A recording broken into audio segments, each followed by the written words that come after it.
So our next speaker is also from the harmonic analysis. From harmonic analysis this time is from the school of the University of Chicago. He got his degree at that university at the time that Peter Jones was full professor there. And then he has been full professor in Stony Brook since 1997 until now. So the title of his talk will be Harmonic Measure, Algorithms and Applications. Chris Bishop. Thank you very much. It's, of course, a great pleasure to be invited. It's even a greater pleasure to come and see old friends and to meet new friends and to put faces on names which I've only known through papers. So I hope I can entertain you for a couple of minutes and convince you that harmonic measure is the most interesting thing that you could possibly be studying. If you're from one of the funding agencies like the NSF, it's probably one of the most important things that you could continue to fund. I'm also reminded, with all the Fields medals being handed out here, that the first Fields medal, one of them, went to Lars Alfors. And what I'm going to describe today is closely related to what the Order Conjecture that he had worked on. And the techniques which I use are techniques pioneered and developed by Alfors. And if he was still alive, he would probably be standing here and giving this talk, and I would be sitting in the audience listening to it. So harmonic measure is when you have a random particle moving on a manifold or a graph or something, and it continues until it strikes the boundary, and it stops, and we repeat. And another particle goes out until it strikes the boundary, and it stops. And this defines a probability distribution. It can be defined in great generality, but today I only want to talk about planar domains. So I drew a random polygon in the plane, which looks like this. Okay. And then we take a piece of the boundary, for example, this one, and we take an interior point, like this, and then we run a Brownian motion until it hits the boundary. And we do this repeatedly. And each time, I'm leaving a record of the point I hit. And if I do this 100 times, the distribution looks something like this. And so the harmonic measure of the blue edge is about 64 over 100. Now, we'd have to do more and more samples to get a better and better computation. By the central limit theorem, roughly, to get 10 places, we might have to send in maybe 10 to the 20 particles, which is a lot. If we move the center, for example, if I move it over here and do another 100 particles, the harmonic measure has gone down of the blue. It's now harder to hit that. This is definitely a function of where this point is. And if you think about it, if you start the Brownian particle at a point and run it to a little circle, stop it momentarily, and then restart it from there, the probability at the center must be the average of the probabilities on that circle. And so this is a harmonic function. And so a completely different way to compute this is to set boundary values 1 on part of the boundary, 0 elsewhere, and solve the Dirichlet problem. Find the harmonic function with those boundary values. Here I've just done this for a rectangle where I've set boundary value 1 here and 0 everywhere else. I made a big grid, and I let MATLAB solve that linear system. And this computes the harmonic measure. That's faster than doing simulations. What's even faster in the plane is to use conformal mapping. If you have a harmonic function and you compose it with a conformal mapping, it's still harmonic. So that's the great thing about 2 dimensions. And so just to remind you, conformal could mean holomorphic and 1 and 1. That's usually what I mean. That's equivalent to being angle preserving and orientation preserving. And it's also very useful to think of it as a conformal map sends infinitesimal circles to infinitesimal circles. That if you take the 2 by 2 matrix, which is its partial derivatives, it's a Euclidean isometry, or a similarity rather. Okay. The famous Riemann mapping theorem says any Jordan domain is a conformal image of the disk. So if I want to compute the harmonic measure, say for a polygon, I just have to take the pre-images of the segments on the unit circle and then take their normalized length. And this is almost always the fastest way to compute a harmonic measure if you actually want to compute it. There's many practical ways of doing this. For polygons, you can do this in linear time with a constant that depends on the accuracy. But what I'm mostly interested in is that because of the tools of complex analysis, we understand what harmonic measure looks like much, much better in 2 dimensions than in higher dimensions. And I'll try to say, just give a flavor of some of the things I find interesting. I think of the topic beginning really with the Epidemic Theorem. And one version of that says that if you have a rectifiable boundary, if you have a domain with a finite length boundary, then a set is hit with positive probability if and only it has positive length. So harmonic measure on a rectifiable boundary is in the same measure class as arc length measure. That's also true if you take the outside domain. So if you start a Brownian motion on the outside, there's a harmonic measure for the outside, and it's also equivalent to a length measure. So the two harmonic measures are the same as each other. And I'm particularly interested in comparing the inside and the outside harmonic measures. Now, we had to wait about 70 years to understand what happens when the domain is not rectifiable. And so Makarov showed that if you have something like a fractal domain, something like the von Koch snowflake here, the harmonic measure actually gives full measure to a set of zero length on the boundary. So you can think of it, it's all the little tiny corners that point inward. They're more likely to be hit than any other part of the boundary. Even though the von Koch snowflake has dimension bigger than 1, it has infinite length, there's a zero length subset of it which almost certainly gets hit. So to put it another way, suppose tonight you're out celebrating and one of your friends has too much to drink and is walking randomly and you don't want them to walk into traffic, so you want to build a little fence around them to protect them. You could build a circular fence, and because at random they could hit any point of the circle, you have to completely surround them by the fence. But if you put them in a fractal bin, you only have to pound stakes in on a zero length set, and they will be trapped, almost surely. Okay? Even better, suppose your friend is not inside when you build the fence. Suppose he's outside. On the outside, harmonic measure is also supported on a zero length set, but a different one from the inside. They're singular measures. So if he's wandering randomly in the outside, he doesn't hit the fence posts. He walks in. But once he's in, with probability 1, he hits them, he can't get out. It sounds like it violates the laws of thermodynamics, Maxwell's demon. I'll let you figure that one out. There's a little lie in what I've told you. You can sort out what cheat I've done. Okay. So here's just another picture illustrating the singularity. These are evenly spaced radial lines under the conformal map for the inside and the outside. The blue are on the inside. You can see they concentrate more on the inward pointing corners, and the red are the lines for the outside. They concentrate more on the outward pointing corners. Are we okay? Very good. Now, in this slide illustrates a theorem of Peter Jones and myself. We had proven that even though on the fractal the harmonic measure lives on zero length, if you were to try to take these posts you pounded and connect them up by wires, that would require infinite length. Okay? So although this supportive harmonic measure is zero length, it's not rectifiable. It's not a subset of any finite length curve. So some finite length sets can lie on rectifiable curves and some can't. Regular and irregular sets, if you know the theory of Besekovich. And so these have to be irregular.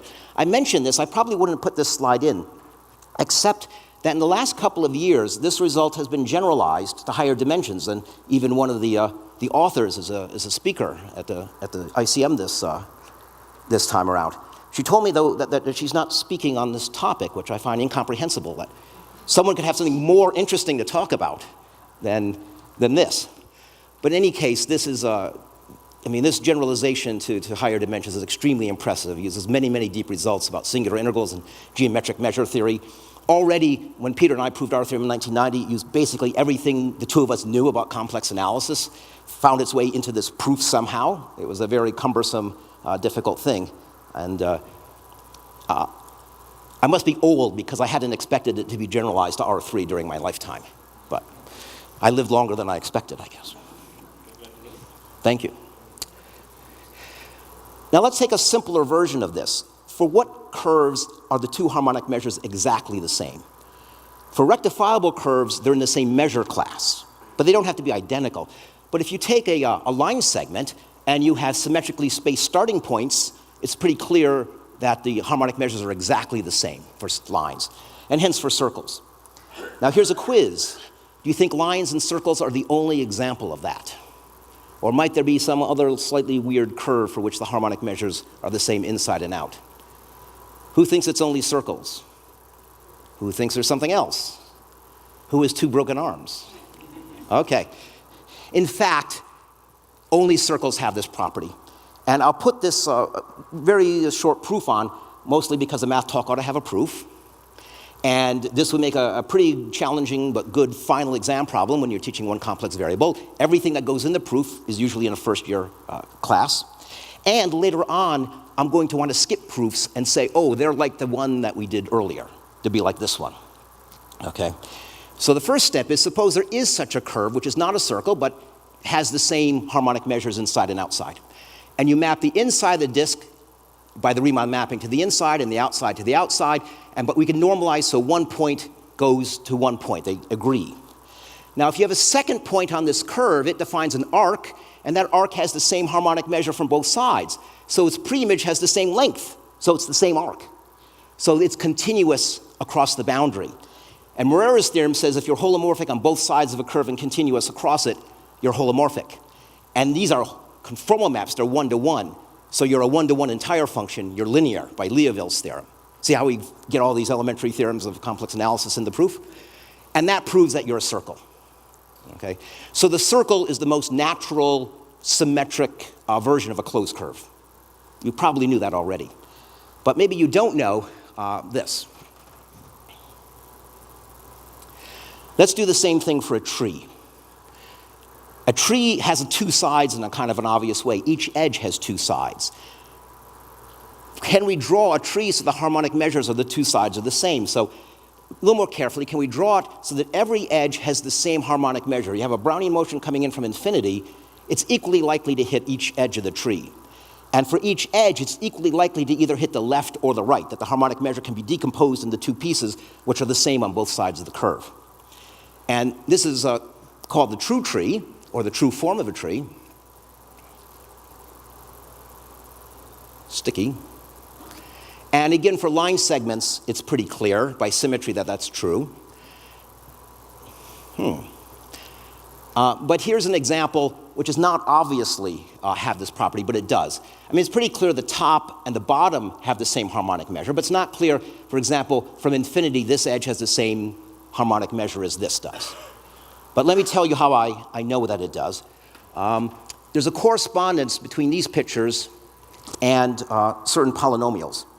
So a Chebyshev polynomial, a classical one, is basically one where the singular, the critical values are plus or minus one, the values where the derivative is zero.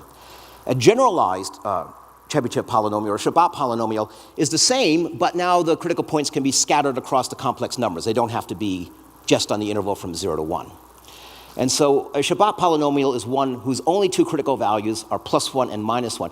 And these are in one-to-one correspondence to these balanced trees, that if I take a polynomial like this, and I take the inverse image of the segment minus 1 to plus 1, the inverse image of that is going to be a tree. I mean, the inverse image can only branch at the critical values, and so these branches of the tree just correspond to the inverse images of those points. Everywhere else, it's a homeomorphism locally. And to try to convince you of that, I'll just point out, if you have one of these balanced trees, and you use the Riemann mapping to map it to the outside of a disk, these all have the same harmonic measure, so they go to evenly spaced points on the circle.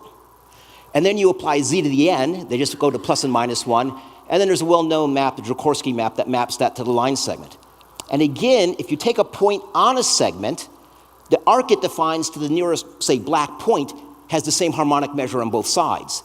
So it has the same harmonic measure over here. Over here it has the same harmonic measure. It means that they're conjugate, so they get identified. So going up and over and down defines a holomorphic function off of the tree, which extends continuously across the tree. And by the argument before, it has to be an n-to-1 entire function. It's a polynomial. And the only critical values can be at the vertices because it's conformal everywhere else. It's locally one-to-one, no branching. Okay. So it's a fairly well-known fact that every finite tree can be redrawn to have this property. I mean, when I first learned this, I was kind of surprised. But I've met other people who seem not at all shocked. So they believe this. The standard way of proving this is with the uniformization theorem. But I want to twiddle it later in a certain way that is difficult with the uniformization theorem. So my twiddling will be easier if I give you a sketch of a proof using quasi-conformal mappings instead. So quasi-conformal mappings are homeomorphisms which locally take small ellipses to small circles, okay? So conformal maps, remember, take small circles to small circles, infinitesimal circles. And QC mappings do this for ellipses. And your KQC if you send circles to ellipses at most eccentricity k, right? Now, these ellipses can be encoded by a measurable function of a modulus less than 1. The modulus, the absolute value, gives you the eccentricity. The argument of that complex number gives you the angle. But the remarkable thing is the mapping theorem, due in part to Alfors, who we mentioned earlier, that given any such mu, it comes from some QC mapping. And the way that we really use this is the following, that if you have a holomorphic map and you follow it by a quasi-conformal thing, it now maps circles to ellipses. So it's no longer holomorphic. But we can pre-compose by another map which fixes it. It sends circles to certain ellipses, which are mapped to ellipses by the holomorphic thing, which are mapped back to circles by the post thing. And so circles end up going to circles.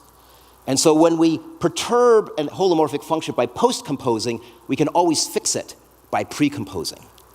And this is, it's tempting to say, the most useful fact in the world, or, well, maybe the useful fact in dynamics, complex. It's really good, okay?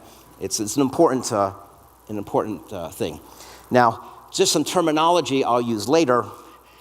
If we have two such holomorphic functions related this way, we call them QC equivalent. It sort of looks like they're conjugate, except these functions are not a function in its inverse. So it's not the conjugacy relationship, but it's pretty close. And in general, if you just choose these things randomly, and this is not holomorphic, we call it quasi-regular. Now for the claim about the trees. Well, suppose we start with any old tree. Maybe it has smooth edges, and we map the outside conformally to the disk. The points are not even because this was not a balanced tree, but we use a diffeomorphism to even them out. And once they're even out, we do exactly what we did before. We apply z to the n, we map it here. Now we have an argument that says this is continuous. It's not holomorphic because of the diffeo factor, but it's quasi-regular. So what we have is a quasi-regular map of our tree to a segment. But that quasi-regular map can be fixed by a QC map. And so the composition is a polynomial, and so that thing is the true version of that. So every tree can be drawn with smooth edges. That's a topological fact, and once you know that, it can be drawn as a in the true form. Now, just an algebraic aside, are there any algebraists here? The invitation letter said to make it accessible to a broad audience. Okay, well, let me just say this very quickly. These balanced trees have a different name. They're really examples of Grothendieck's dessins d'enfant, which associate to a graph on a compact surface, a conformal structure. So I won't get into that very much, but the neat thing is that if you normalize these polynomials correctly, they're algebraic. They have coefficients which are algebraic integers, and so the absolute Galois group acts on them and permutes different trees around. And apparently Grothendieck thought this was one of the most fascinating things he'd ever learned. Well, I think it's fascinating, but also confusing. It's known that if trees are in the same orbit, they have to have the same degree sequences. And so I've listed all the trees here with a given set of the degree sequences. But that doesn't determine the orbit always. Usually it does. It's conjecture that it usually does. But in this case, these 6 trees, that one is its own orbit, and these 5 are in an orbit. But this is, as far as I'm concerned, this is quite mysterious. Even figuring out what the field is for a given tree is rather challenging. I stole this from a paper. This is a 9-edge tree. So this is a paper of Kochikov, who's figured out all the fields for trees with 9 and 10 edges. So here's the degree 9 polynomial that goes with it.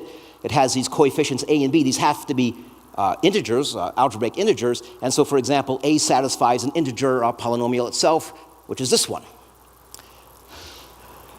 Okay, so at this point, my eyes glaze over. But the good news is, as an analyst, to draw the picture, I mean, I actually drew the true format of it in this case. It was not using this formula.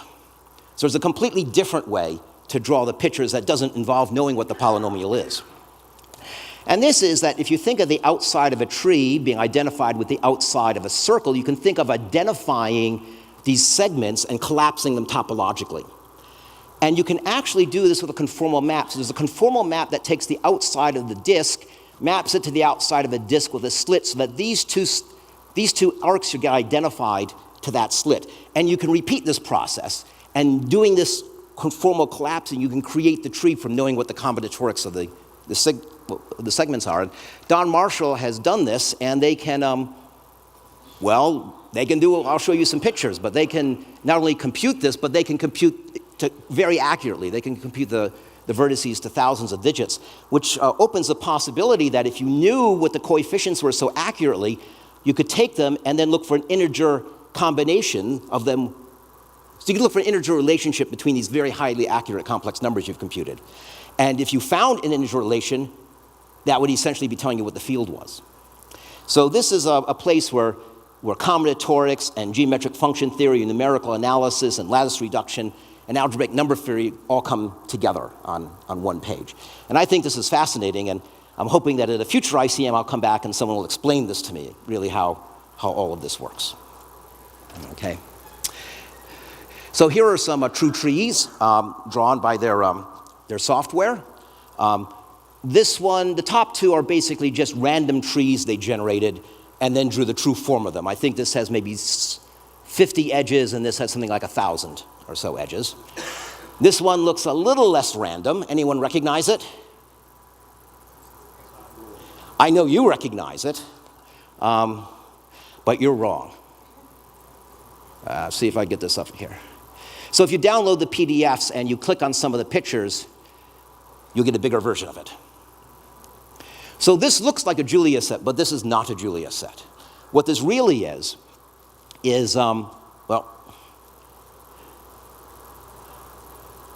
where did my little thing go? Okay. It's got to be right on top of it, I guess. Well, let me just say, the way this was formed was it's known what the landing rays for this particular Julia set are. And so by knowing the combinatorics of how external rays land on the Julia set, we can write down a finite tree which approximates the combinatorics. You then forget that it's a Julia set, and you just hand the program the combinatorics of that tree, and it draws it. And this is an example of rigidity, a thing in conformal dynamics where just knowing the combinatorics of an object determines what its shape has to be. And so that's a neat thing. So that's just my comment again there. And then this one I put in, is Stas here, Stas Smirnov? Oh, okay, you're there. So when I heard that you had gotten the ICM for 22, I said, oh, that gives me an idea. I want to put this tree in to sort of celebrate the fact. So do you know what this is?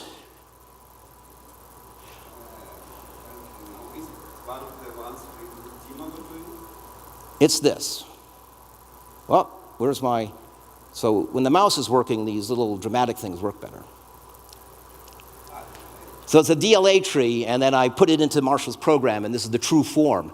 So this is a certain randomly generated tree in which all the edges have the same Euclidean length, and on the left is the version of it, the same combinatorics, but where all the edges have the same harmonic measure instead of the same Euclidean length. Okay, so that was just a sort of an aside. Okay. Back. Okay.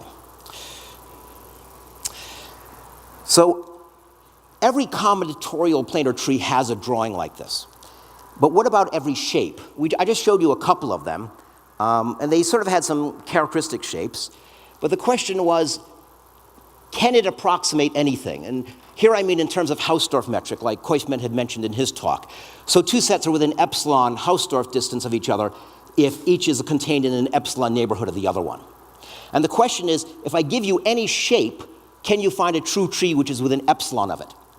It's sort of like there's only countably many trees, true trees, because there's only countably many combinatorial patterns. Sort of like asking, are the rationals dense in the reals? Are the true trees dense in all shapes? And here, for example, are two trees which are combinatorially different, but I would claim they have the same shape. If you sort of fuzz them out a little bit, they're close to each other in the Hausdorff metric. Okay? And the answer in Portuguese is, in English, the answer is yes. Now, having shown you this, I don't feel I have to prove the theorem, because, well, maybe I just say a few words about it. If you want to approximate any continuum at all, then it's enough to do a special kind. You can take your continuum, you can intersect it with a grid, you can take a spanning tree that hits every box, and now if you can approximate this kind of tree with an epsilon, you'll get your continuum with an epsilon in the Hausdorff metric. And so we can start with a really simple thing like this. We want to approximate this by a true tree, a balanced tree. Why is it not itself a true tree? Because if the Brownian motion comes in from the left and hits this edge, and it comes in from the right, it's less likely to, because it's got to get past these guards, and it's less likely to hit there. So it's imbalanced. How do we make it more balanced? Well, we add in some edges here. Now, coming in here, my harmonic measure is cut down by these, and coming from this side is cut down by this. And even if that imbalance was like 1,000 to 1, by placing the spikes appropriately, I can get it down to a uniform ratio, okay? So that's the part of the proof. The difficult part is getting it down so that by adding on spikes and adding on little ornaments, I can get it almost balanced. And once it's almost balanced, then I just invoke a certain version of the mapping theorem, and then I can make it exactly balanced. So getting it almost balanced means I have some data which is roughly quasi-symmetric. Actually by Lipschitz in this case, but if you know what that means, I can get it to the point where the mapping theorem will then snap it to the true form, okay? Now, it doesn't have to be trees. You could do this with any graph. If you have closed components, you then have to replace infinity by different base points, but given any graph like this, any mesh, you could say, I want to draw it so that for each base point, all the sides have the same harmonic measure.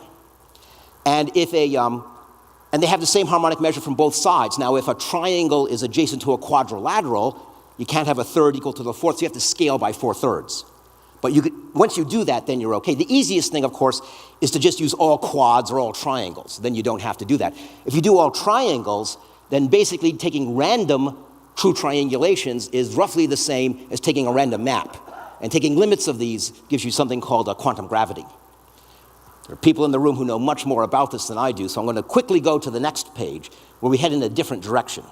And the different direction is infinite trees. So finite trees is just the warm-up, okay? Finite trees correspond to polynomials with 2 critical values. Do infinite trees correspond to entire functions with 2 critical values, okay? Well, the main problem here is that the outside of a finite tree was a single region that we could map to the outside of a disk. And the outside of an infinite tree could have many, many components. Here I drew one with 4. I mentioned Alfors's Fields medal. He won it for basically solving the Donald-Roy conjecture. In this picture, what he proved says that if you have an entire function that has a certain exponential rate of growth, it's bounded by a certain factor, then the number of different components here is bounded. So if Alfors looked at this and he knew how to associate an entire function to this picture, he said there are 4 complementary components here. This thing must have order of growth at least 2. Okay? So what he did was relate the order of growth of an entire function to the number of asymptotic values. And basically there's one asymptotic value. There could be one for each of these components, roughly. So this is where we're making very close contact with what he did for that medal back in 1936. Now, here's the picture I showed you before for the finite case. We have the outside of the tree mapping to the outside of the disk. But now what we do, we have an infinite tree, it's simply connected component, we're going to map it to a half plane. And the half plane we map to the outside of the disk by the exponential map. And once we're on the outside of the disk, then we just use the Joukowsky map to come down. And the tree, we're going to call it a true tree if this is a continuous thing, if this defines an entire function. So the critical thing that has to happen is that when you go from here to here, that all these edges go to evenly spaced, and by scaling, we'll assume the spacing is pi. So before, on the finite tree, that mapped to the outside of a disk evenly spaced, now it's mapping to a half plane, and that's the only difference. That's how we define what it means A tree will be conformally balanced if it's infinite, if each of the components has this property, that these define an entire function. Are we okay? Are we awake? Okay. So the two questions are, do all infinite planar trees have a form like this? And can we approximate any shape by trees like this? The two questions we answered before. Well, the first one is easy. No, it's not true. The second one is yes, kind of, sort of, with some extra side conditions. Okay. So the no is you just take the infinite three regular binary tree. That cannot be represented this way. If you know Nevelina theory, there's a theorem about discrepancies, and if there was an entire function that went with this, it would just contradict Nevelina's theorem outright. The way I like to think of it, though, is that proof I showed you before about Morera's theorem in the disk. If you take a planar homomorphism, which is an automorphism, so that maps this vertex over to here, you sort of map the tree to itself, the complementary components also get pulled along. It's a homeomorphism of the plane, an ambient homeomorphism. You can then take a conformal mapping of a domain, one of the complements, to its image. And because of the balanced property, this will extend across continuously. And it's one-to-one, so it's a linear map. So I would say the automorphism group of this tree lives inside the conformal linear maps of the plane. And it's not big enough. It can't hold it. I mean, you can't have a discrete group with exponential growth living inside the isometries. One way to think of it is you could take a little epsilon neighborhood here, and then there would have to be epsilon neighborhoods around every vertex. But there's 2 to the n vertices within distance n of the origin. There's not enough space. So this thing cannot have a true form in the plane. It does have a true form in the hyperbolic disk, but that's another story, which we'll leave for another time. Now, about the approximation problem, we're going to have to add some hypotheses to make it work, okay? So the first thing is to replace the Hausdorff metric by something else, okay? So before, we just had a neighborhood of a tree was basically everything with an epsilon of it. That was fine when we had a finite number of edges, but with an infinite number, it's better to consider something else. So for a single edge, you just take a neighborhood which is basically everything within some epsilon distance times the diameter. So this is the neighborhood scaled to the diameter of the edge. And now for the whole tree, you just take the union of these things. So this neighborhood is thick where the edges are long, and it's thin where the edges are short. And it has a terrific scaling property that is very useful if you, well, I must have been hitting the buttons. If you double the number of points on the tree, and all the edges get half as long, the neighborhood shrinks down. And in many arguments, in many applications, it's easy to double or triple or increase the number of points and make this argument smaller and smaller. And in the end, we're going to solve a Beltrami equation where the data is supported inside the neighborhood, and the area is shrinking down as small as we want. So when we solve the equation, it's very, very close to the identity. And so this is a very handy thing to have. Now, the two conditions to do the approximation, the first one is called bounded geometry. And basically, it says the edges are all smooth curves, at least C2. Wherever you have edges come together, like in the blue region, they basically look like evenly spaced line segments with a little bit of a bit by Lipschitz perturbation. And the third thing is that if two edges do not touch each other, then they're well separated. So if two edges don't actually come together at a vertex, then there's a neighborhood of one comparable to its diameter, which excludes the other one. Those of you who like extremal length, this is saying that there's a bound on the path family that connects the two curves, which is quasi-invariant, which is really nice. Okay, so this is a very handy thing to have. The second condition is a more global condition. What it basically says is that when you take one of these complementary components and you take its edges, they map to some mismatched intervals. We need a lower bound on those. We can't have arbitrarily short ones. That's a problem. Now, I don't really care if the lower bound is 1/1,000,000, because I can take the half plane and multiply by 1,000,000, and now the shortest one is 1.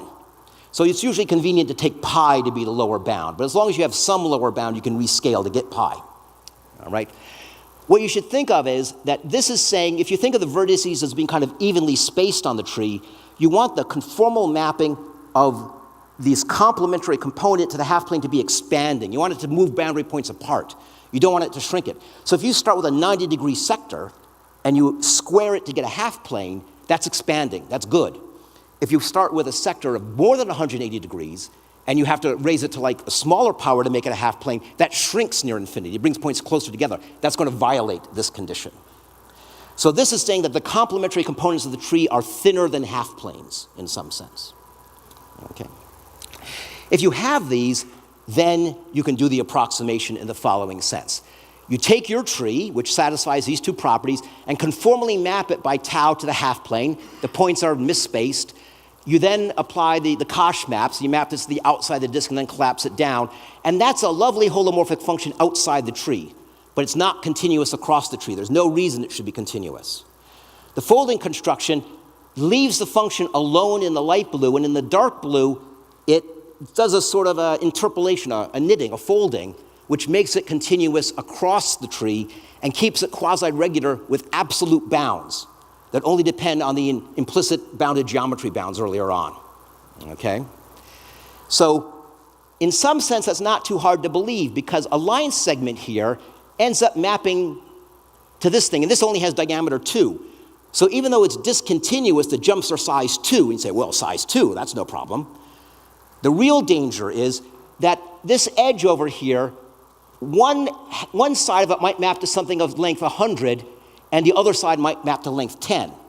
So over here in the image, one edge is going back and forth on this segment 100 times, and the image of the other segment is going back and forth 10 times.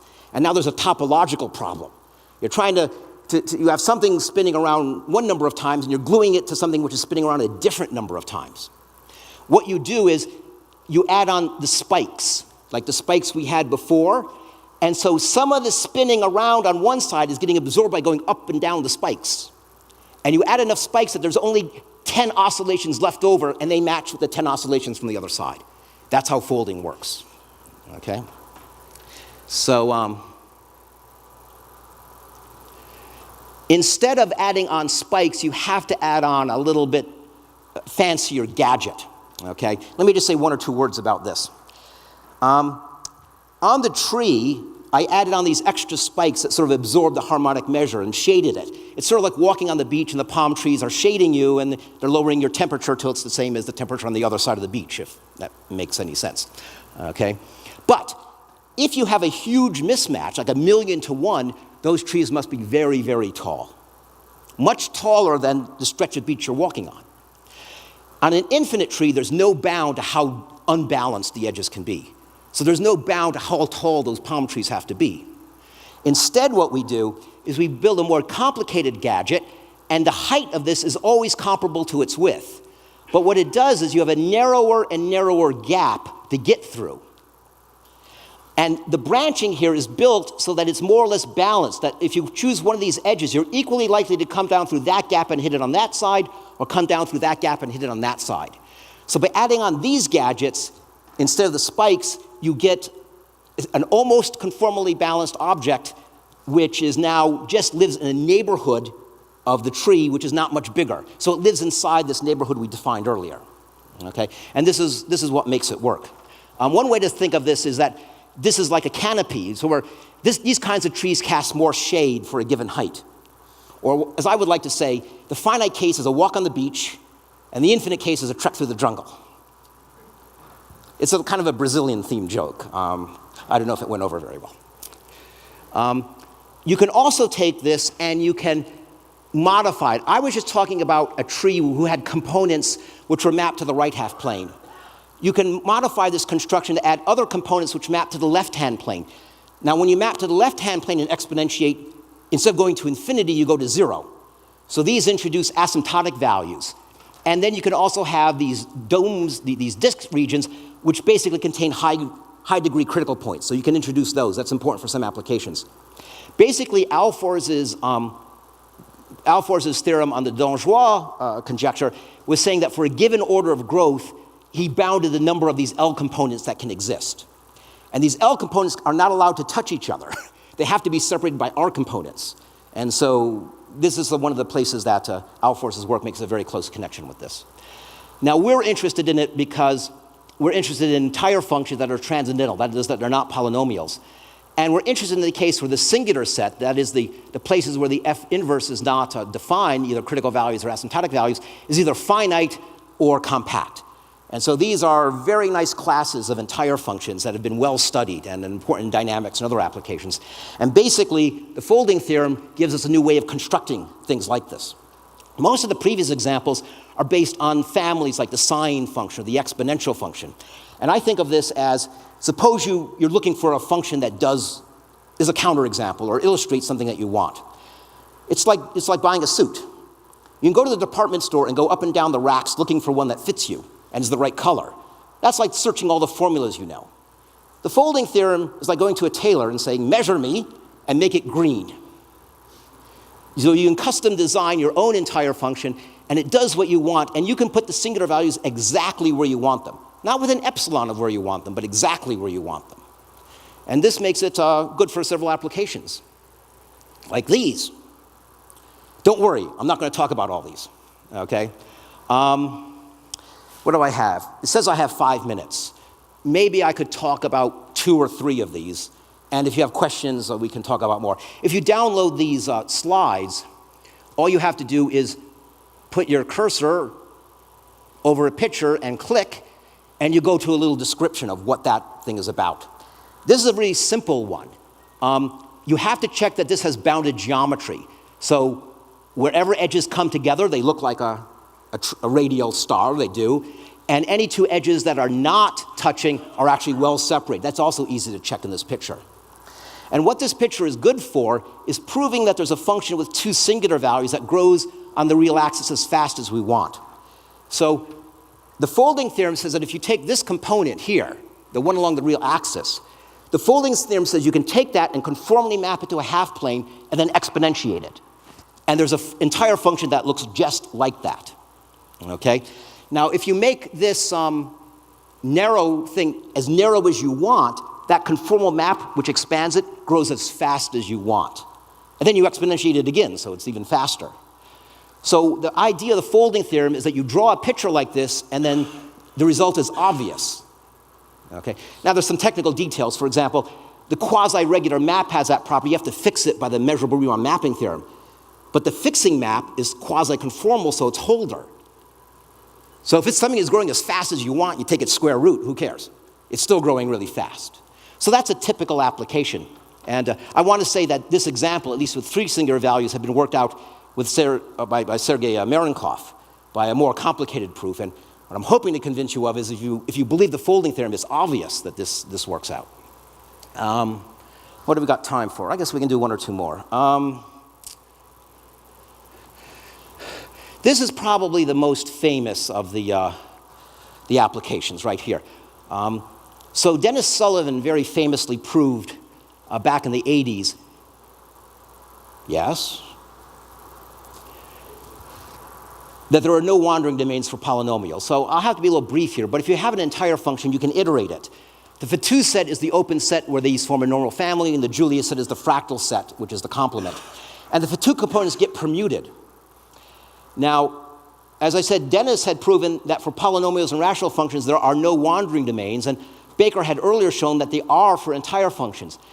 If you have an entire function with a finite number of singular values, Dennis's dimension argument works. But if the singular set is bounded but not finite, it wasn't clear what happens at all. But it turns out there are wandering domains in this situation. This is the tree that you draw. Now, it's not quite obvious, but I'll explain what happens. This is a symmetric case, and so the mapping is you take the half strip, you map it conformally to the half plane, and then exponentiate again. And so this is symmetric. A point like 1/2 will iterate off to infinity very quickly. But if you start at a point just above it, that orbit will follow it, but eventually the expansion causes it to diverge, and it lands in one of these disks. In these disks, we place a super high critical point.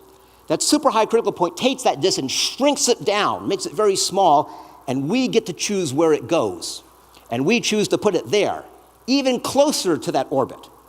And when it goes out, whoops. So that orbit goes out and hits another disk, and then we map it back, and it goes out and back and forth. And we choose, the expansion is fixed, and we get to choose how much crushing down it does. So a disk actually goes to 0, so it's normal. It's in the Fatou set. And none of the pre-periodic components can explain this behavior, so it's got to be wandering. that disk has to be a wandering domain, or has to be inside a wandering domain. So that's how that works.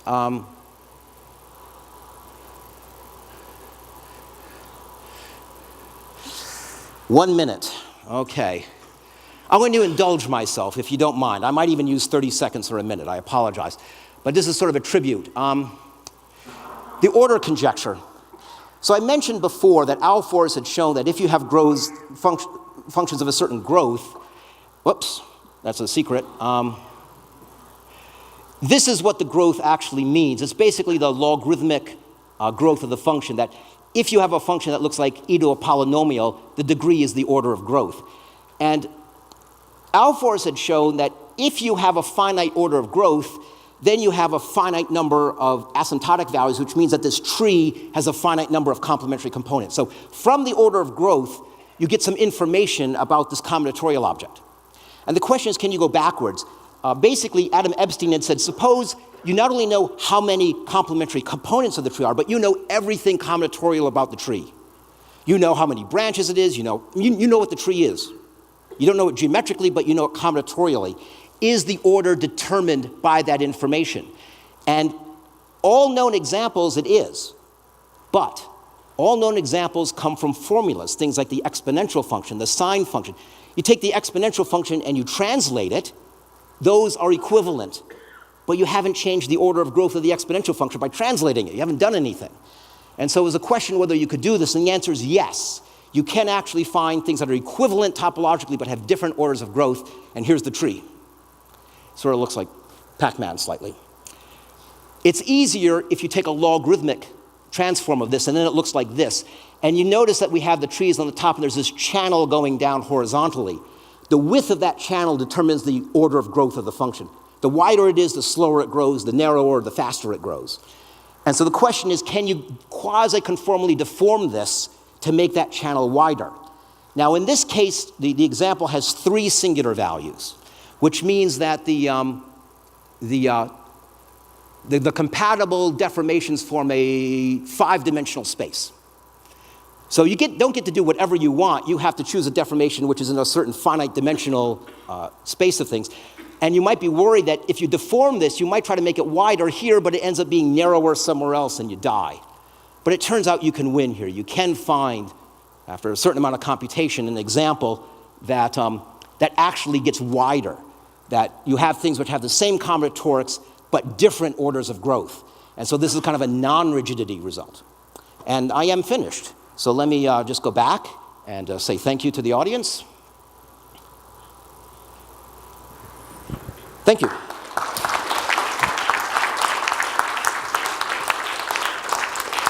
Thank you. Thank you very much. So any question, any comment? Yes? I would like to know if there is some connection between characteristics of quasi-conformal mappings and the sets being approximated by the trees. I don't know if I know the answer to that offhand, so we might be able to discuss it offline in a little bit more detail. So I'm not quite sure what you mean by the characteristics of the QC maps. You just mean their properties? Or do you mean something more specific? We'll talk maybe after the lecture. No, I'm not really, I don't have a simple answer to your question offhand. But give me a chance to make one up and I'll work on it. So any other question or comment? Over here.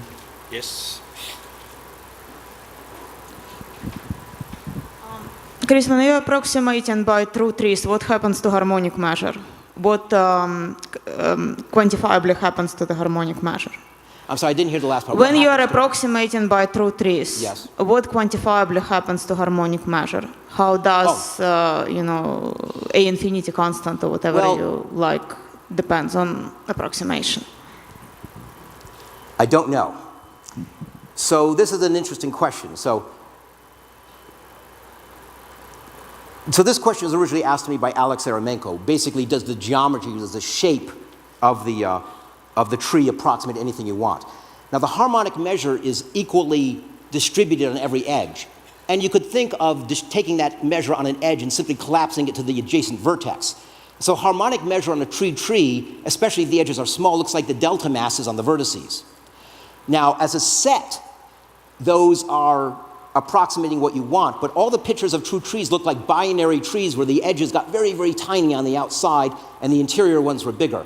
So we haven't done that yet. If you want to do that, that would be terrific. But it's not going to be true that every measure can be approximated by a limit of measures on the true trees. It's basically going to be saying what can be approximated by harmonic measure on some domain, basically. It may not have a neat, clean answer, but it would definitely be worth checking out. There's probably something there very interesting to investigate. Thank you. Yes. Anything else? Okay, if not, let's thank... Thank you for coming.